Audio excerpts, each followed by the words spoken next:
하나님 말씀 함께 보십니다. 학개서 2장입니다. 구약성경 1312면 학개서 2장 15절로 19절 말씀입니다.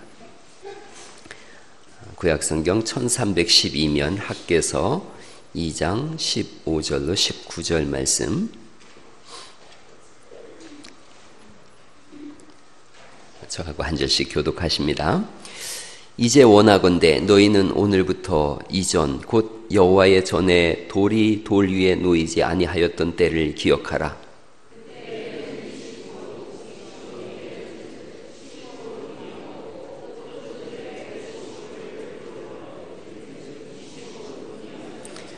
만군의 여호와가 말하노라. 내가 너희의 손으로 지은 모든 일에 곡식을 마르게 하는 재앙과 깐부기 재앙과 우박으로 쳤으나 너희가 내게로 돌이키지 아니하였느니라.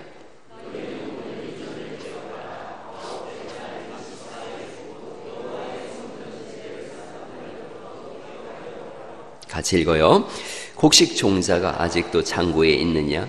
포도나무, 무화과나무, 석류나무, 감람나무에 열매가 맺지 못하였느니라. 그러나 오늘부터는 내가 너희에게 복을 주리라. 아멘, 아멘. 우리가 학개서를 봅니다. 오늘은 미나하스 학스말 그렇게 하자 그랬어요. 한번 다시 해보시겠어요? 미나하스 학스말. 예, 미나하스 학스말 그런 순서예요. 이제 학개, 스가랴, 말라기, 학스말 이렇게 남아 있습니다. 학개 무슨 뭐 학하고 개하고 합쳐놓은 이름 같은데 히브리어로는 학가이 이렇게 됩니다. 학가이. 그리고 이름 뜻은 축제, 잔치 이런 뜻이에요. 그러니까 절기 때 이들이 하나님 앞에 큰 잔치를 벌이거든요. 그러니까 학계는 그런 잔치 이런 개념입니다. 제가 한번 학계서를 또 이렇게 정리를 한번 해봤어요. 학계서 한번 이렇게 PT 한번 보시면 BC 586년에 바벨론이 쳐들어와서 성전이 파괴되고 이스라엘은 멸망합니다. 그리고 다 포로로 끌려갔는데 70년쯤 뒤에 페르시아의 고레스, 바사의 고레스 왕이 귀환하라 그래요. 그리고 성전을 건축하는 걸 허락합니다. 그러자 스룹바벨이라고 하는 분이 백성들을 다 데리고 와서 성전 건축을 다시 시작하는 거예요. 그런데 사마리아 사람들이 방해를 하고 또 힘든 노역이 있고 또 흉년이 들어요. 주변의 민족들이 또 약탈을 해갑니다. 그래서 성전 건축하다가 1년 만에 중단되어져요. 중단되고 자그마치 16년 동안 그대로 방치가 되어집니다. 자, 이런 상황 속에서 백성들의 마음속엔 성전 건축에 대한 생각이 사라져버렸어요. 이때 학개의 선지자가 등장하게 되어집니다. 이 사람들의 마음이 16년간 멈춰지다 보니까 그 마음속에 세속화되는 거예요. 인본주의가 그 속에 싹 트는 거예요. 그래서 인본주의와 세속화 속에서 하나님의 성전은 사라지고 자기들의 생활에 탐닉하며 또 삶의 기쁨을 누리며 세상에 호의호식하는 거기에 빠져 있습니다. 또 한편으로는 우리 생활도 어려운데 뭐 성전 건축이 중요하냐? 이렇게 되어진 거예요. 학개가 왔어요. 이 학개 선지자는 대략 이 나이는 안 나와 있지만 그분은 이전 영광을 봤던 사람이에요. 이전 영광이라는 것은 옛 예루살렘 성전을 봤던 사람이에요. 그리고 돌아왔기 때문에 80세가 넘었을 거라는 거죠. 80세가 넘은 이분이 4개월 동안 4번의 설교를 합니다. 그리고 성전 건축이 다시 이루어집니다. 근데 학개가 선포한 게 그거예요. 성전을 건축하면 하나님이 복을 주신다 그러는 거예요. 너희가 성전을 건축해야 복을 받는다.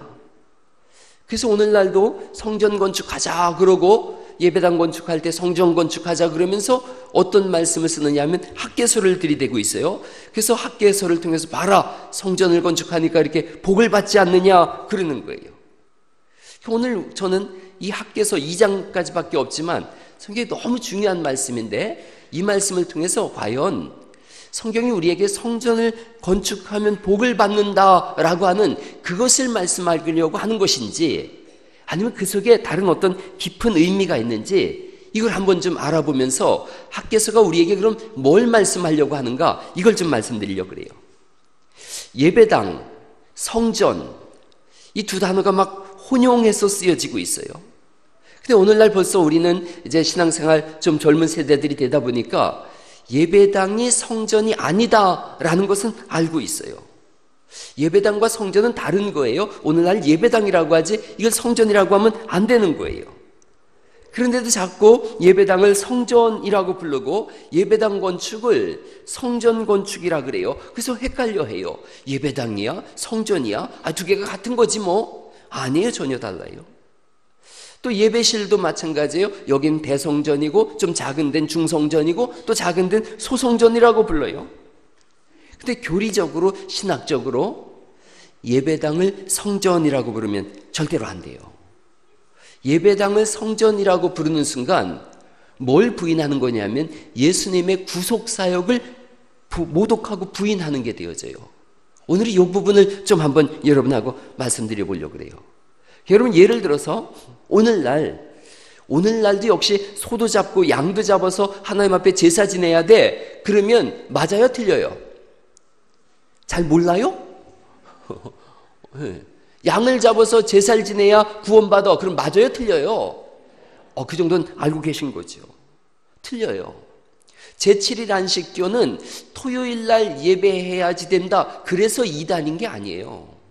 예배는 여러분 꼭 일요일만 드려야 된다. 그렇지 않아요. 월, 화, 수, 목, 금, 토, 일 중에 하루를 정해서 예배하는 날로 정했고 우리는 일요일을 주일로 정한 거예요. 그럼 제7일 안식교를 왜 이단이라고 하느냐 하면 토요일날 예배드려서 이단이 아니라 그들은 토요일을 안식일로 지켜야만 하나님이 안식을 준다라는 것을 주장하기 때문에 이단이에요. 안식의 주인은 예수님인 줄 믿습니다. 근데 이들은 반드시 토요일을 안식일로 지켜야 안식을 갖고 구원을 얻는다. 이걸 주장하고 있어요. 그래서 이단이에요. 같은 맥락에서 여러분 골로새서 2장 16절에 이런 말씀이 있는데 한번 이거 읽어보고서 넘어가려고 그래요. 한번 읽어보시죠. 시작. 그러므로 먹고 마시는 일이나 명절이나 초승달 축제나 안식일 문제로 아무도 여러분을 심판하지 못하게 하십시오. 쉬운 번역으로 제가 썼어요. 안식일 교인이 와서 얘기하거들랑 골로새서 2장 16절 말씀을 펼쳐주면 돼요. 안식일로 구원받는 게 아니라 예수님으로 구원받는 거예요. 또 양을 잡아서 구원받는 게 아니라 그리스도 예수님으로 구원받는 거예요. 같은 맥락에서 예배당을 성전이라고 하면 안 돼요. 왜냐하면 성전이라고 부르는 순간 다시 구약 제사로 돌아가자는 거예요. 이제 예수님이 아니라 짐승으로 제사하자는 개념이 성전 제사예요. 근데 왜 자꾸 예배당을 성전이라고 하는가? 예배당이라고 하면 되는데 왜 예배당 건축이라고 안 하고 성전 건축이라고 하는가? 건물 짓는 일에 목을 매기 때문에 그래요. 예배당 건축하자, 건물을 짓자 그러면 헌신을 잘 안 해요. 성전 건축하자 그러면 뭔가 책임감이 있는 것 같고 그래야 될 것 같거든요. 오늘 한번 또 생각해 보는 거예요. 교회 사명이 뭐냐? 영혼 구원하여 제자 삼는 일이에요. 한번 따라해 보세요. 영혼 구원하여 제자 삼는 일. 교회 사명이에요. 복음을 증거하고 영혼을 구원하고 진리를 따라 살고 하나님 앞엔 예배하고 그게 교회의 사명이에요. 그런데 예배당 건축이 오늘날 교회 지상명령처럼 되어 있어요. 교회 최대 가업이 뭐냐? 건물 짓는 거라고 생각을 하고 있어요. 교회의 모든 전력이 다 건물 짓는 일에 다 투자돼 버려요. 그렇게 하려고 하다 보니까 건물 짓자 이거보단 좀 고상하게 성전 건축하자 이렇게 얘기를 하면서 그 당위성을 드러내기 위해서 학개소를 끄집어내는 거예요. 학개소를 봐라, 성전을 건축하니까 복을 주시지 않느냐, 그러니 우리도 성전을 건축하자 이렇게 나오는 거예요. 이런 걸 가지고 눈 가리고 아웅한다는 거예요. 손바닥으로 하늘 가리는 거예요. 이거 이렇게 손바닥으로 이장 패천이라 그래요. 손바닥으로 하늘 가리는 거예요. 그렇게 주장하는 것은 하나님은 안 보이고 건물만 보이는 거예요. 또 건물을 지어놓으면 사람이 온다라고 생각해요. 이건 장사하는 분들이 하는 얘기죠. 몇 해 전에 제가 예배당을 매각합시다 그랬다가 큰 낭패를 당한 적이 있어요. 그때 제가 들은 말이 뭔지 아세요? 우리가 어떻게 건축한 성전인데 그러는 거예요. 우리의 염원이 담겨있는 성전을 언제 온지 몇 년 안 된 목사가 팔아먹자 그런다 그렇게 주장을 해서 얘기를 해서 제가 큰 낭패를 당한 적이 있었어요. 여러분 지금 그럼 제 생각이 변했느냐? 지금 제 생각은 여전히 동일해요. 여러분 또 이 아침에 왜 목사가 또 예배당 팔아먹자고 하는가? 그런 얘기를 하려는 게 아니에요. 이 예배당을 유지하려고 하는 노력이면 더 많은 사람을 먹이고 살리고 복음을 증거할 수 있는데 그런 생각이 드는 거예요. 작년에 우리 교단의 표어가 다시 광야로였어요. 다시 광야로. 하나님 한 분만 계신 광야로 나아가자는 거예요. 그래서 하나님을 만나자는 거예요. 건물이 아닌 하나님을 보여주자는 거예요. 이런 뭐 예배당을 팔자 말자 이 얘기를 하는 게 아니라는 걸 똑똑한 여러분은 알고 계신 거예요. 여기가 성전이 아닌 예배하는 집이니 집이 중요한 게 아니라 하나님이 중요하고 예배하는 우리가 중요한 줄 믿으시기 바랍니다. 우리 자신이 중요한 거예요. 하나님이 중요한 거예요. 제가 얼마 전에 그런 설교했어요. 교회에 누가 아프다. 그런데 돈이 없다면 어떻게 할 거냐? 예배당 팔자. 그때 또 제가 그런 얘기를 했어요. 그랬는데 그때는 여러분이 공감을 하는 거예요. 아, 이게 우리의 실력이에요. 이러면 제가 그런 얘기 했어요. 집에 아이가 아프다. 내 자식이 아프다. 돈이 없다. 그럼 어떻게 해요? 차를 팔아요. 또 돈이 부족하다. 집을 팔아요. 돈이 부족하다. 땅을 팔아요. 팔 수 있는 거 다 팔아서 자식을 살리죠. 왜 그러냐? 집보다 차보다 땅보다 누가 중요한 거예요? 자식이 중요한 거예요. 교회에서 누가 중요하냐? 우리 한 사람 한 사람이 중요한 거예요. 제가 그 설교하고 내심 걱정됐어요. 우리 목사는 기회만 있으면 예배당 팔자 그래? 그렇게 알아들으면 어떡하나 그랬는데 한 사람도 시비 걸지 않았어요. 아, 그게 우리 교회의 실력이지요.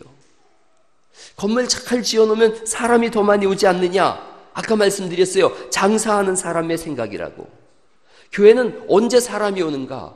복음이 증거되고 우리가 하나님을 따라 사는 삶이 펼쳐지면 하나님께서 필요한 영혼을 우리 교회에 보내주실 줄 믿습니다.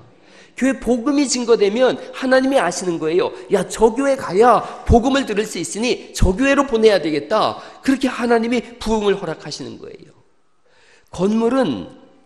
건물이 전도하는 교회, 불쌍한 교회인 거예요. 우리 교회는 건물이 전도하지 않고 말씀이 전도하고 여러분의 삶이 전도하는 그런 은혜가 있기를 간절히 바랍니다. 여기 와서 배고프고 눈물 흘리고 무너진 사람들, 여기 와서 살 수만 있다면, 그런 다음에 이 건물이 중요한 것도 아니고 강대상이 중요한 것도 아니고 마이크가 중요한 것도 아니에요. 제일 중요한 게 뭔가? 하나님이 중요하고 하나님을 따라 사는 우리가 중요한 줄 믿습니다. 성전이, 구약시대의 성전이 가지고 있었던 중요한 두 가지 기능이 있어요. 첫째는 하나님의 임재가 있는 곳이에요. 그러니 하나님을 보여주는 거예요. 또 제사를 드리는 곳이에요. 죄가 용서받는 거예요. 하나님을 보여주고 죄가 용서받는 곳. 예수님이 어떤 분이셨는가? 하나님을 다 보여주신 분이세요. 그래서 예수님이 자신을 성전이라 그런 거예요. 내가 하나님을 보여주고 있으니 내가 성전이다 그러신 거예요. 요한복음 2장 19절에 보면 예루살렘 성전을 더 이상 성전이라고 하지 않고 자기를 성전이라고 말씀하세요. 같이 한번 읽어보시죠. 시작.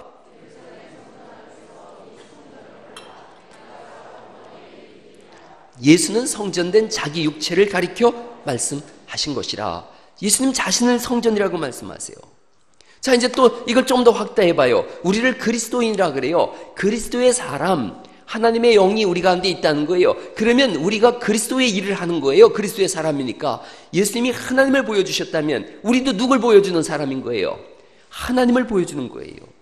그래서 우리도 성전이라고 고린도전서 3장 16절이 말씀하는 거예요. 또 읽어보시죠. 고린도전서 3장 16절 말씀 시작. 너희는 너희가 하나님의 성전인 것과 하나님의 성령이 너희 안에 계시는 것을 알지 못하느냐 이렇게 말씀하세요. 우리가 성전인 거지 이걸 예배당이라 그러는 거고 여기 모인 여러분을 하나님의 성전이라고 말씀하는 거예요. 우리가 하나님을 보여주기 때문에 그런 거예요. 그래서 뭐가 가장 중요한가? 구약시대에는 성전이 가장 중요했어요. 그래서 학계는 성전을 건축해야 하나님이 복을 주신다. 구약적 개념이에요. 오늘날은 누가 가장 중요한가? 예배당이 중요한 게 아니라 예배드리는 여러분이 중요한 줄 믿으시기 바랍니다. 여러분, 우리가 얼마나 중요한 사람인지 몰라요. 하나님은 이 건물보다 우리를 소중히 여기세요. 우주에서 가장 멋있는 사람들, 가장 중요한 사람들이 누군가? 우리예요. 제가 책을 읽다 보니까 그 37조 개나 되는 세포를 가지고 있대요, 우리가. 근데 세포 하나에는 100조의 원자를 가지고 있대요. 그러니까 한 사람은 어떻게 이루어졌느냐면 37조 세포 곱하기 100조 원자, 이렇게 뭐 이게 감이 와요? 이 얘기는 유일무이한 존재라는 거예요. 지문이 똑같은 사람이 없다는 거죠. 온 우주에 유일무이한 존재가 여러분이라는 거예요. 그래서 하나님이 우리를 가장 소중히 여기는 사람들인 줄 믿습니다.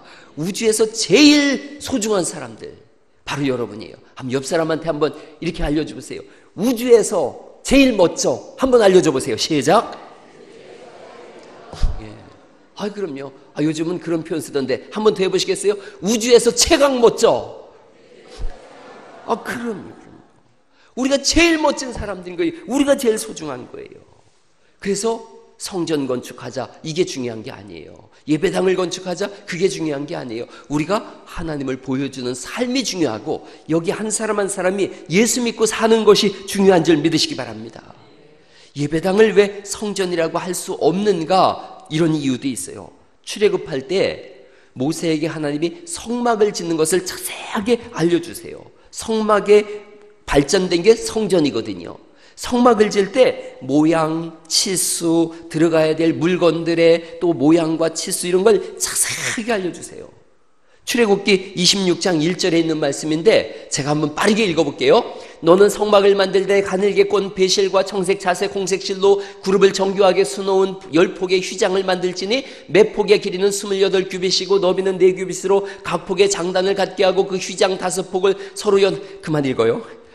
계속 이런 말씀이 나와요. 몇 폭 몇 폭으로 몇 개, 50개를 달고 또 50개를 달고 몇 개를 하고 몇 개를 하고 막 그렇게 해요. 성막의 그림이 이렇게 되어 있어요. 이 속에 아주 자세하고 세밀하게 되어 있어요. 왜 몇 폭 몇 폭을 써놓고 그거를 하나도 그 수치를 바꾸지 말라 그랬느냐?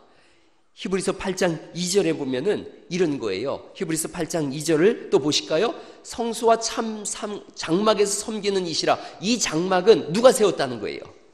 하나님이 세웠다는 거예요. 사람이 세운 게 아니라는 거예요. 하나님이 세우신 거라 그러시면서 이게 어떤 의미를 가지느냐? 8장 5절에 있는 말씀인데 8장 5절 또 보죠. 그들이 섬기는 것은, 그 다음에 노란 글자만 한번 읽어봐요. 시작. 하늘에 있는 것의 모형과 그림자라는 거예요. 그래서 이걸 본을 따라서 그대로 지으라 그러세요. 그 성막이 그 수치가 뭘 의미하는지는 아직 몰라요. 지금의 그 유수한 신학자들도 이게 왜 그렇게 지으라고 하는 건지 그 수치에 대해서, 치수에 대해서, 몇 개인지에 대해서 잘 몰라요.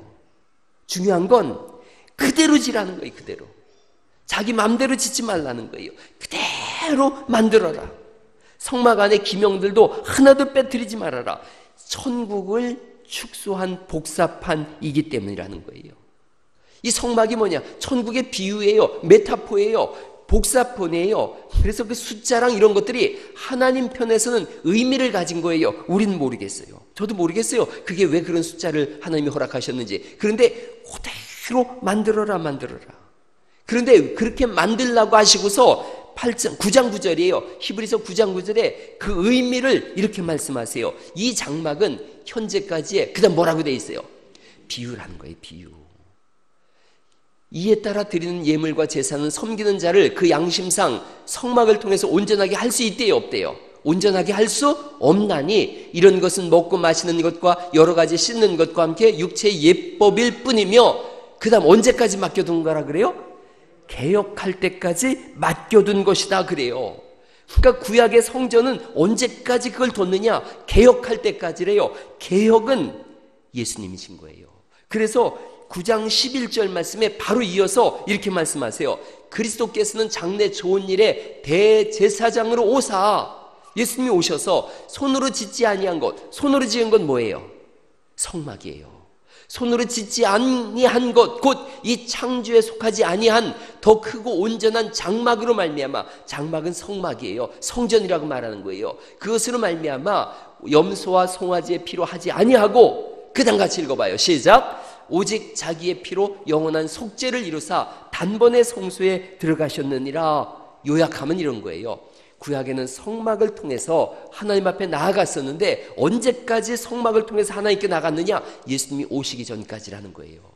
예수님이 오셔서 성막을 대체하셨다는 거예요. 그래서 이제 우리는 성전에서 예배하는 게 아니라, 성전은 고유명사예요. 예루살렘 성전 딱 그거 하나만을 말하는 거예요. 거기서 예배하는 것이 아니라 이렇게 모여서 어느 곳에서든 하나님 앞에 예배하는 사람들이 된 줄 믿습니다. 그래서 우리를 성전이라고 하는 것이고, 성전인 우리가 모인 것을 교회라고 하는 거예요.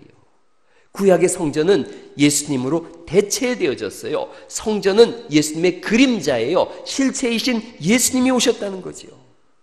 그래서 이제 오늘 읽은 학개서를 보죠. 2장 3절 말씀 보시겠어요? 학개서 2장 3절 말씀 같이 한번 읽어보십니다. 시작. 너희 가운데에 남아있는 자 중에서 이 성전의 이전 영광을 본 자가 누구냐? 여기까지 읽어봐요. 이전 영광, 그건 저 아수르가 쳐들어와 가지고 또 바벨론이 쳐들어와서 성전을 다 회파시켜 버렸어요. 그 이전 영광은 엄청났어요. 그걸 본 자가 누구냐? 그러면서 이제 이것이 너희에게 어떻게 보이느냐?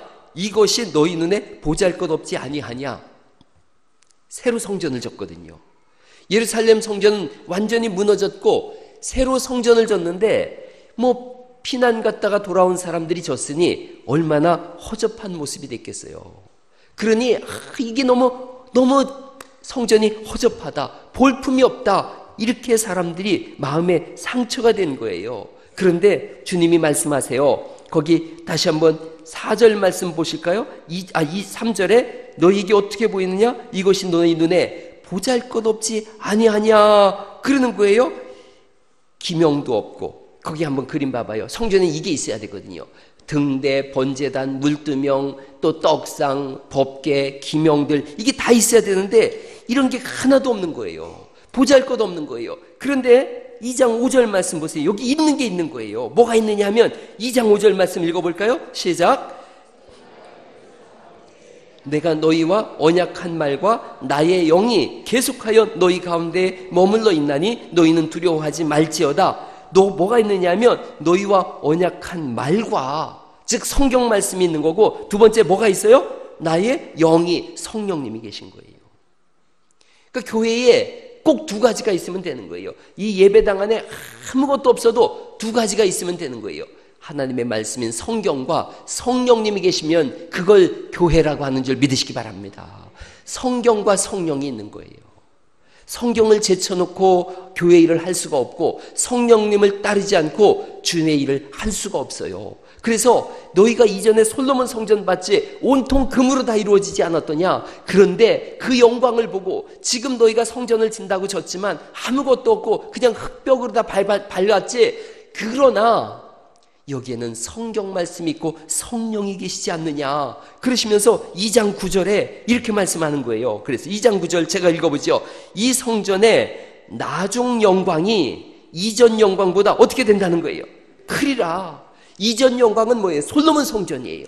나중 영광은 뭐예요? 스룹바벨을 통해서 지은 스룹바벨 성전이에요.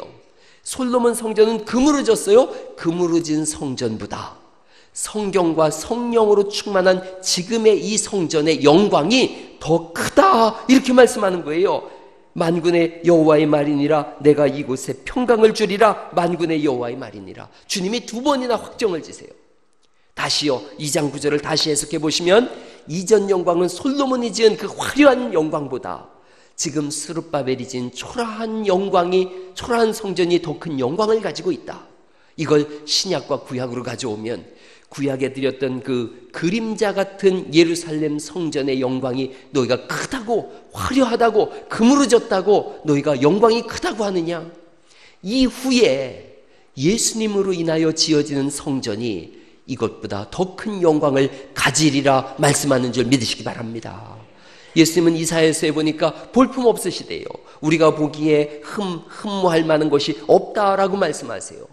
자기의 육체를 그러나 찢으시고 우리를 구원하심을 인하여 예수님 스스로가 성전으로서 우리를 구원하신, 죄를 사하신 그 영광은 영원한 영광인 줄 믿으시기 바랍니다. 그래서 학개서의 우선순위는 뒤집어지는 거예요. 학개서는 예수님이 성전이시구나, 이걸 우리에게 알려주시는 거예요. 학개서의 핵심이 뭐냐 그러면, 학개서의 핵심이 뭐냐, 이 그림이 너무 일찍 나왔는데 학개서의 주제가 뭐냐, 성전 건축에 관한 부분이 아니에요. 우선순위에 관한 부분이에요. 우선순위. 무엇이 중요한지 이거예요. 우선순위가 바뀌면 뒤죽박죽이 된다는 거예요. 1장 4절을 다시 보시죠. 학개서 1장 4절을 보시면 이렇게 되어졌어요. 자, 이제 보시죠. 학개서 1장 4절 같이 한번 읽어볼까요? 시작. 이 성전이 황폐하였거늘 너희가 이때에 판벽한 집에 거주하는 것이 옳으냐? 그러니까 이 말씀만 그대로 읽으면, 야, 교회당은 이렇게 허접한데 너희는 100평 아파트에 사는 게 좋으냐? 이렇게 갖다 들이대는 거예요. 여러분, 옛날에 여기 갈릴리 교회도 요 옆에서 아주 다 쓰러져 가는 집에서 예배드렸어요. 또 제가 개척할 때에 3층 30평 그 전세 얻어가지고 1,700만 원에 전세 얻어가지고 예배드리다 지하로다가 옮겼어요. 지하로 옮겼더니 날마다 막 물이 새고 그래서 가습기 2개를, 제습기 2개를 놓고 썼는데 날마다 물이 반통씩 채워졌어요. 그럴 때 만약 제가 이 말씀을 이렇게 갖다 들이댄다면 어떡할까요? 여러분, 예배당은 지하에 물이 새는데 여러분은 30평 아파트에 살고 100평 아파트에 사면 이것이 합당합니까? 이런 설교가 아니라는 거예요. 이게 우선순위에 관한 부분이라는 거예요. 우선순위. 하나님의 성전이 황폐하였거늘, 이 말씀은 우선순위를 어떻게 둘 거냐, 이걸 말씀드리는 거예요. 그 우선순위가 뭔지를 제가 조금 뒤에 말씀드릴 거예요. 우선순위가 바뀌면 어떻게 되느냐 하면 1장 6절에 있는 말씀이에요. 우선순위가 바뀌면 1장 6절 말씀 읽어볼까요? 시작. 너희가 만일 뿌릴지라도 수확이 적으며 먹을지라도 배부르지 못하며 마실지라도 흡족하지 못하며 입어도 따뜻하지 못하며 일꾼이 삭슬 받아도 그것을 구멍 뚫어진 전대에 넣음이 되느니라. 우선순위가 바뀌면 뒤죽박죽이 된다는 거예요. 9절 말씀 볼까요? 너희가 많은 것을 바랐으나 도리어 적었고 너희가 그것을 집으로 가져갔으나 내가 불어버렸느니라. 나 만군의 여호와가 말하노라. 이것이 무슨 까닭이냐? 내 집은 황폐하였으되 너희는 각각 자기의 집을 짓기 위하여 빨랐음이라. 그러므로 너희로 말미암아 하늘의 이슬은 그쳤고 땅은 산물을 그쳤으며 내가 이 땅과 산과 곡물과 새 포도주와 기름과 땅의 모든 소산과 사람과 가축과 손으로 수고하는 모든 일에 한재를 들게 해서 흉년이 오게 하겠다 그러는 거예요. 여러분, 우선순위가 바뀐 거예요. 물을 채우는 방법이 있어요. 항아리에 물 채우는 방법은 물을 갖다 붓는 게 아니라 첫 번째로 하는 일이 뭐냐면 항아리를 바로 세우는 거예요. 우선순위가 항아리가 엎어져 있어요. 아무리 퍼봐야 소용없어요. 유리그릇에 어떤 교수님이 그랬다 그러죠. 유리그릇에 돌을 이렇게 집어넣고 그 다음에 작은 돌을 집어넣고 그 다음에 그 모래를 집어넣고 그 다음에 물을 붓다 그래요. 학생들한테 물어보는 거예요. 이걸 내가 뭘 하려고 이렇게 하는지 아세요? 그랬다는 거예요. 그럴 때 학생들이 여러 가지 얘기를 할 때 교수가 한마디 했다는 거죠.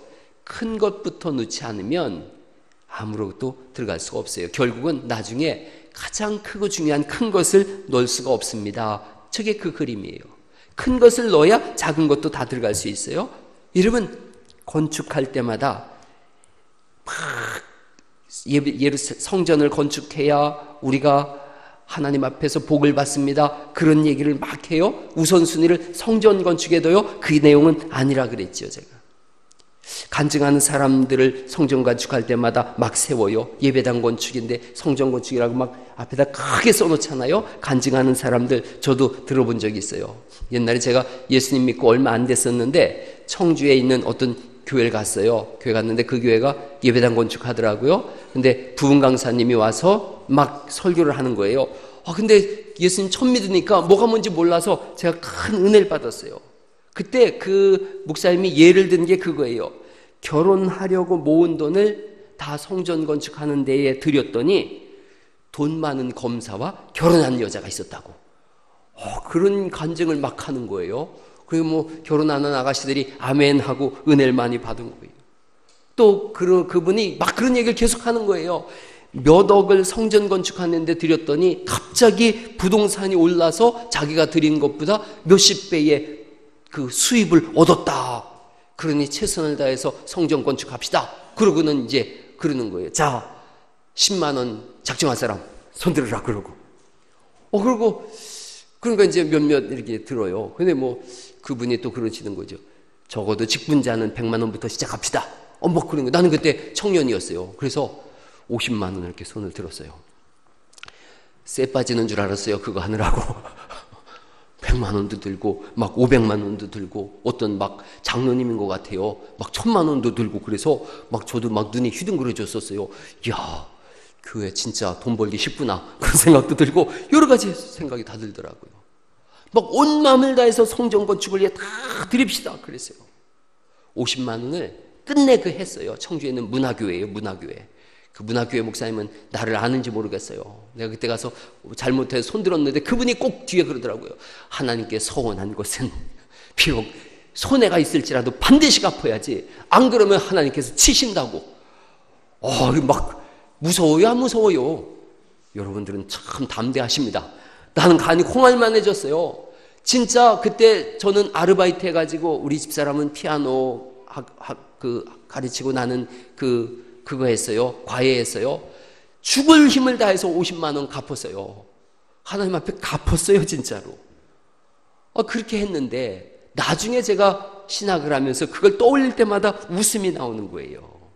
예배당 건축 할 수 있어요. 그런데 50만 원 손대시오, 100만 원 손대시오, 하나님이 몇 배의 복을 줄 거요 이러는데 가만히 보니까 제가 어릴 때 우리 어머니는 무당 잘 찾아가셨거든요. 무당한테 복채 내고 복을 비는 것과 다를 바가 하나도 없더라고요. 그럼 이 학개서가 도대체 뭘 얘기하는 건가? 분명히 성전 건축해야 복을 받는다고 했는데 제가 말씀드리잖아요. 우선순위에 관한 것을 말씀드리고 있다고.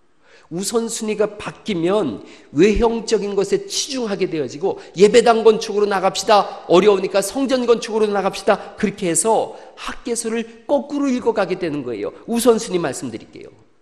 마태복음 6장 33절을 여러분이 너무나 잘 알고 있어요. 새로운 성전이신 진짜 성전이신 예수님이 하신 말씀이에요. 마태복음 6장 33절 말씀 같이 한번 읽어보죠. 시작. 그런즉 너희는 먼저 그의 나라와 그의 의를 구하라. 그리하면 이 모든 것을 너희에게 더하시리라. 아멘. 그의 나라는 바실레이아라고 썼어요. 진짜로 바실레이아는 왕국이란 뜻이에요. 하나님의 통치를 먼저 구하라는 거예요. 이 학개서도 그걸 말씀하는 거예요. 이 당시는 예루살렘 성전을 짓자라고 했지만 속뜻이 뭐냐? 하나님의 통치를 받으라는 거예요. 그의 의는 뜻의 자가 아니에요. righteousness예요. 오르의 자예요. 오르신 분은 하나님이세요. 그러니까 하나님으로 말미암아 의로운 삶을 살라는 거예요. 하나님의 통치를 받고 하나님의 통치 속에서 의로운 삶을 살아라. 그것이 먼저라는 거예요. 그 우선순위를 분명히 하지 않으면 하나님께서 다 불어버리시겠다는 거예요. 다시 이제 학개서 1장 4절을 제가 해석해 볼게요. 이 성전이 황폐하였거늘. 이 말씀은 오늘날로 갖다 대면 너희의 삶이 악한 삶이거늘, 하나님의 통치가 없는 삶이거늘, 옳지 못한 삶이거늘, 불의한 삶이거늘, 완벽한 집에 거하는 것이 옳으냐? 세상적으로 방탕하고 불의하며 호의호식하면서 세상의 향락을 누리며 사는 것이 옳으냐? 하나님의 다스리심과 의로우심을 구하라. 그것이 먼저다. 그것이 아니면 모든 복이 허사라는 거예요. 하나님의 통치와 하나님이 주시는 의로움을 따라 살지 않으면 다 불어버리시겠다는 거예요.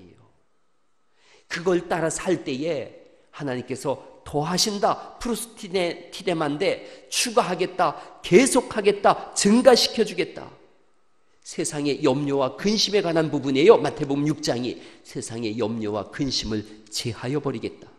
그러나 너희가 세상을 따라 산다면, 즉 너희의 육신의 전을 황폐하게 하고 방탕과 하나님을 따라 사는 의로움이 없다면 세상의 근심과 걱정을 너희에게 끝없이 더해 주겠다는 거예요. 한재가 오게 하겠다. 흉년이 오게 하겠다. 마음이 가난해져 버리게 하겠다. 너희의 삶이 고단해질 거다. 이게 학개서가 우리에게 오늘날 들려주시는 말씀이에요. 여러분 2장 19절 말씀을, 이제 오늘 읽은 2장 19절 말씀을 보실까요?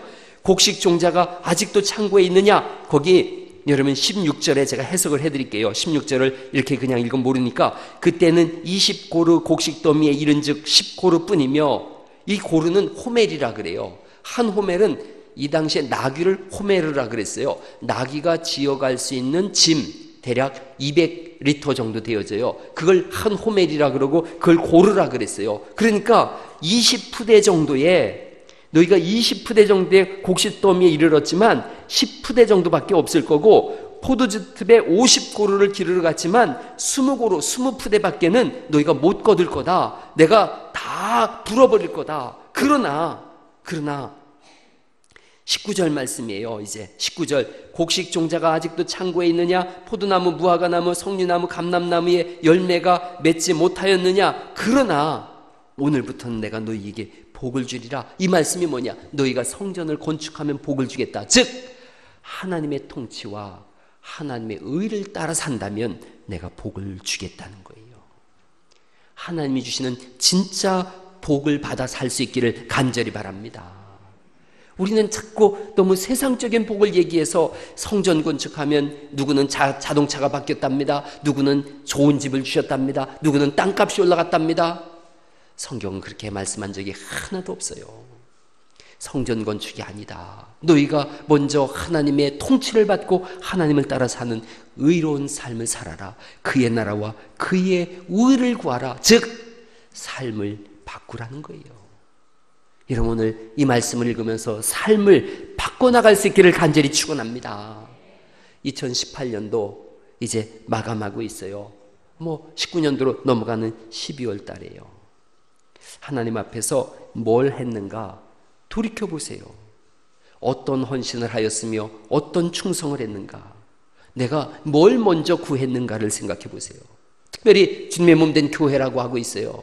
그의 나라와 그의 의를 구하는 일에 있어서 나로 인하여 교회는 부흥되었는가, 아니면 나 때문에 후퇴하였는가, 내가 주님의 음성을 앞세웠는가, 아니면 내 목소리를 높였는가, 혹시 내 삶 속에 신앙생활을 하는 데 있어서 우선순위는 뒤집어지지 않았는가. 연초 되면 꼭 결심을 합니다. 연초에 그런 결심하셨지요? 52주 예배 내가 지키며 살겠습니다. 또는 전도하겠습니다. 성경을 일독하겠습니다. 기도의 시간을 갖겠습니다. 하나님 앞에서 우선순위를 세워나간 거예요. 그런데 얼마나 결실하며 얼마나 열매를 맺었는가. 우리는 자꾸 세상의 바쁨 속에 우선순위가 다 뒤집어지고 있어요. 이 12월 달에 오늘 첫 주예요. 2019년도를 계획하십시오.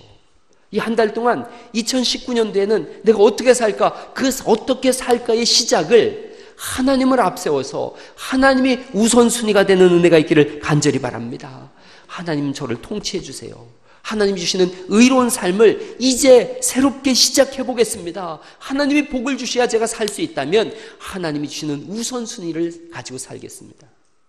제가 지난번에 물어봤는데 여러분이 제대로 대답을 안 한 것이 있어요.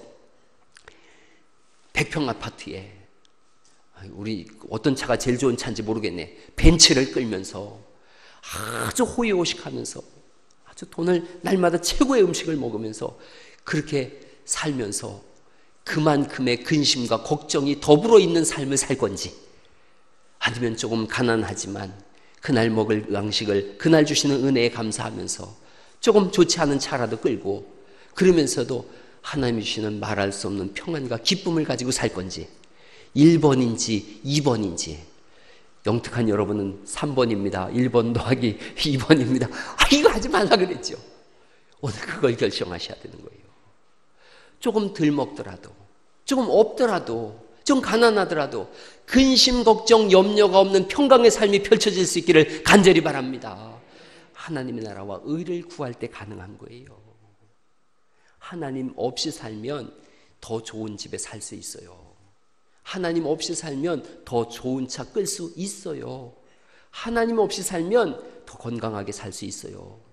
목사가 이상한 설교하네? 맞아요, 여러분. 11조 할 돈으로다가 보약 사 먹고 여기 와서 앉아 있을 이 시간에 등산하면서 헬스하고 그리고 헌금 할 거 가지고서 양식 사 먹으면서 좋은 차 꿀리면서 더 좋은 집에 살 수 있어요.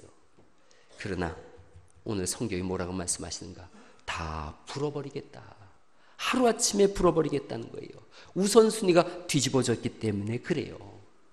하나님이 주시는 평강이 우선인 줄 믿습니다. 하나님 주시는 복이 우선이에요. 이 세상이 얼마나 어려운데요. 아이가 옥상에서 장난으로 돌 던졌는데 지나가던 30대 여자 선생님이 머리에 맞고 돌아가셨어요. 여러분, 옥상에서 이렇게 맞추려고 이렇게 던져도 안 맞아요. 그런데 우연히 던진 돌에 맞더라니까요. 파리에서는 안개 낀 날 교통사고가 났는데 차는 하나도 안 부서졌는데 사람만 머리에 큰 부상을 입었어요. 알아보니까 안개가 껴서 앞이 안 보이니까 머리를 이렇게 내밀고 가다가 저쪽에서 내밀고 머리끼리 부딪힌 거예요. 여러분, 얼마나 복잡한 일이 많은지 몰라요. 생명은 하나님 손에 있는 줄 믿습니다. 하나님 손에 있어요. 하나님이 복을 주셔야 사는 거예요. 하나님을 우선순위로 할 때 우리가 살아갈 수 있는 줄 믿습니다. 하나님은 언제나 영순인 거예요. 우리 중에 아직 예수님 안 믿는 분이 있다. 그러면 오늘 예수님 믿을 수 있기를 간절히 바랍니다. 그게 우선인 거예요. 예수님 안 믿고 뭘 잘 먹고 잘 살다가 짧은 인생 지나가서 영원한 지옥에 떨어진다면 그것보다 억울한 인생이 어디가 있겠어요. 우리 영혼을 천국으로 이끌실 유일한 분은 예수님이시니 무엇보다도 오늘 가장 우선순위 예수님 영접하고 하나님의 통치를 구하며 하나님 주시는 의로움을 따라 살 수 있기를 간절히 바랍니다. 주님이 우리에게 주시는 은혜가 있는 거예요. 여러분, 창세기 35장에 보니까 온갖 풍상을 다 겪은 야곱이 그가 하나님을 우선순위로 삼지 않았더니 딸은 강간을 당하고 아들은 살인자가 되어지고 자신은 다리가 절개되는 그런 쩔뚝발이가 되어졌어요. 어느 날 그가 위대한 결심과 결단을 합니다. 창세기 35장 1절에 있는 말씀인데 하나님이 야곱에게 베델로 올라가라 그러세요. 그리고 거기서 제단을 쌓으라 그러세요. 이 말씀은 우선순위를 확인하라는 거예요. 네가 절박할 때 내가 너에게 나타났었는데 네가 그때 제단 쌓는다고 하지 않았느냐? 오늘날로 말하면 성전을 건축한다고 하지 않았느냐? 오늘날로 말하면 하나님의 나라와 의를 구한다고 하지 않았느냐? 우선순위를 확인해라. 그랬더니 35장 2절에 야곱이 자기 자녀들을 다 불러 모읍니다. 자기 집에 있는 사람들을 다 불러 모아서 이렇게 얘기해요. 너희 중에 있는 이방 신상을 버려라. 자기를 정결하게 해라. 의복을 바꿔라. 우리가 일어나서 베델로 올라가자. 내 환난 날에 내게 응답하시며 내가 가는 길에 나와 함께 하신 하나님, 그 하나님께 내가 제단을 쌓겠다. 여러분, 이 말씀 중에 기가 막힌 말씀이 뭔지 아세요? 창세기 35장까지 왔는데 여전히 이방 신상을 가지고 있는 거예요. 이방 의복은 문화예요. 이방 문화를 가지고 있는 거예요. 왜 이방 신상을 가지고 있는가? 그 금덩어리거든요. 세상을 탐닉하는 거거든요. 세상의 향락의 문화거든요. 그걸 여전히 가지고 있는 거예요. 35장까지 왔는데도. 거기서 하나님을 만나자 그가 제단을 쌓겠다고 해요. 새롭게 시작하겠다고 해요. 그래서 창세기 35장 9절에 그가 제단을 쌓았더니 성전을 건축했더니 아니 하나님의 나라와 의를 먼저 구했더니 35장 9절입니다. 하나님이 다시 야곱에게 나타나셔요. 그리고 복을 주시면서 뭐라고 말씀하시는가? 이 복이 여러분에게 임하기를 원하는데 10절 말씀부터 같이 한번 읽어보십니다. 시작. 내 이름을 다시는 야곱이라 부르지 않겠고 이스라엘이 내 이름이 되리라 하시고 나는 전능한 하나님이라 생육하고 번성하며 한 백성과 백성들의 총회가 내게서 나오고 왕들이 내 허리에서 나오리라. 내가 아브라함과 이삭에게 준 땅을 내게 주고 내가 네 후손에게도 그 땅을 주리라. 이제 드디어 내가 복을 주겠다. 결심하고 결단했어요. 우선순위를 바꿨어요. 그러자 복을 주겠다고 하세요. 오늘 결심하시고 결단한다면 이 말씀을 하나님이 우리에게도 그대로 하실 겁니다. 내가 너에게 복을 줄 거다. 다시는 야곱이라고 하지 않고 내가 너를 하나님과 겨루어 이긴 기도의 사람 이스라엘이라고 하겠다. 여러분의 삶을 새롭게 시작하는 시점이 오늘이어야 합니다. 오늘부터 결심하세요. 우선순위를 세우세요. 믿음으로 살겠다. 2019년에 여러분 뭘 계획하세요? 교회를 먼저 생각하세요. 내가 몸된 교회를 세워가겠다. 영적인 자존심을 좀 가졌으면 좋겠어요. 내가 신앙생활하는 이 교회 하나님 제가 세워갈 수 있도록 그런 영적인 자존심을 허락해 주세요. 아니 내가 몸담고 있는 교회인데 이 교회가 황폐하고 초라하고 복음 전도가 이루어지지 않고 하나님이 주목하지 않는다면 여러분 초라한 인생인 거예요. 교회를 누가 세워나가는가? 목사가 세워나가요? 장로가 세워나가요? 아니에요. 여러분 한 사람 한 사람이 세워나가는 것인 줄 믿습니다. 주님의 몸된 교회를 향한 자존심을 가지세요. 내가 몸담고 있는 교회, 이 교회에서 전능하신 하나님의 영광이 선포될 수 있도록 주님 저를 들어 써주세요. 교회에 여러 가지 우선순위들을 먼저 세우세요. 교회에서 하나님이 주신 사역들의 우선순위를 먼저 세우세요. 교회 청소가 안 돼 있으면 여러분이 부끄러워하세요. 전도가 안 돼서 빈자리가 있으면 하나님 제가 부끄럽습니다. 전도하겠습니다. 이런 우선순위를 세우세요. 새벽의 첫 시간을 하나님 앞에 드리겠습니다라는 우선순위를 세우세요. 이스라엘 사람들은 돈이 생기면 11조를 제일 먼저 뗍니다. 그런 우선순위를 세우세요. 하나님이 우선이에요. 말씀을 마치려고 그래요. 가장 존경받았던 미국의 대통령은 지미 카터 대통령이에요. 지금도 살아있어요. 94살이에요. 박정희 대통령을 만나서 복음을 전했어요.